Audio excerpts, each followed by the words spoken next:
आफू मन्त्री हुनलाई यसले चाहिँ विज्ञान प्रविधि मन्त्रालयमा आएको हो, यो चाहिँ मन्त्री हुन्छ भनेर भन्ने अब अलिकति हुन्छन् नि त्यस्ता तत्त्वहरूले आफू मन्त्री हुन भनिरहेको। मैले बारम्बार भनिरहेको छु, प्रधानमन्त्रीज्यूलाई पनि मैले भनेको थिएँ, राम्रो मन्त्री खोज्नुहोस्, एकदम युवा, अलिकति जोस जाँगर, युवा मात्र भएर जोस जाँगर मात्र भएर हुँदैन, यो विषय बुझेको, यसको महत्त्व बुझेको मान्छे चाहिँ लाई मन्त्री बनाउनुहोस्। सकेसम्म अर्को मन्त्री खोज्न लगाएकै हो, नभएपछि आफैलाई पासो परियो, यहाँ पासोमा परियो होइन। म चाहिँ रासोपामा गयो भनेर धेरैले भन्लान्, भन्ने मान्छेहरू नेपालमा धेरै छन्। मैले चाहिँ के भने, म चाहिँ राजनीति मान्छे होइन, म चाहिँ समाज सेवा गर्ने मान्छे हो। यो मन्त्री भएर पनि समाज सेवा गर्न सकिन्छ भन्ने उदाहरण देखाउने मान्छे हो। आदि उमेरको प्रधानमन्त्रीको नेतृत्वमा तपाईँ अहिले मन्त्री बन्दै हुनुहुन्छ, के फरक होला काम गराइमा अथवा योजना? पक्कै फरक हुन्छ नि, युवाहरूले काम गर्नुपर्छ। युवाहरूको चाहिँ के अरे जोस जाँगर र अब भनौँ न उमेर पुगेकोहरूको जोस जाँगर फरक हुन्छ। मेरो उमेरको मेरो साथीहरू छँदै छैनन्, मेरो उमेरको त के 40-45 वर्षको मान्छेहरू पनि मेरो साथीहरू छैनन्।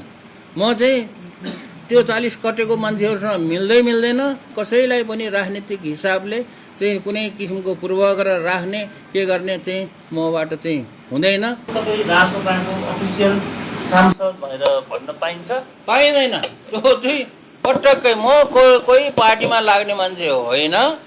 अघि मैले त्यो प्रष्टसँग भनिरहेको छु, अहिले पनि भने म 3 वर्ष बढीमा 3 वर्ष हुने हो र यो म चाहिँ रासोपा को अब हाम्रो भनौँ न पार्टीले को जुन बहुमत छ, सरकार बनाएको छ, अब म यहाँ मन्त्री भएपछि म चाहिँ रासोपामा गयो भनेर धेरैले भन्लान्, भन्ने मान्छेहरू नेपालमा धेरै छन्। मैले चाहिँ के भने, म चाहिँ राजनीति मान्छे होइन, म चाहिँ समाज सेवा गर्ने मान्छे हो। यो मन्त्री भएर पनि समाज सेवा गर्न सकिन्छ भन्ने उदाहरण देखाउने मान्छे हो। म त्यो उदाहरण देखाउन चाहन्छु। त्यस कारणले राजनीतिको कुरो चाहिँ मैले यहाँ चाहिँ कुनै पटक्कै गर्दैन। कसैलाई पनि राजनीतिक हिसाबले चाहिँ कुनै किसिमको पूर्वाग्रह राख्ने के गर्ने चाहिँ मबाट चाहिँ हुँदैन। तर भन्ने मान्छेहरूले भनिरहन्छन्, भन्नेको चाहिँ मुख सुन्न सकिँदैन, भनिरहन्। मन्त्रीज्यू, योभन्दा अगाडि मन्त्री हुँदाखेरि जुन उमेरको प्रधानमन्त्री हुनुहुन्थ्यो त्यसका आदि उमेरको प्रधानमन्त्रीको नेतृत्वमा तपाईँ अहिले मन्त्री बन्दै हुनुहुन्छ, के फरक होला काम गराइमा अथवा योजना? पक्कै फरक हुन्छ नि, युवाहरूले काम गर्नुपर्छ। युवाहरूको चाहिँ के अरे जोस जाँगर र अब भनौँ न उमेर पुगेकोहरूको जोस जाँगर फरक हुन्छ। प्रष्टसँग यो सबैलाई थाहा भएकै कुरा हो।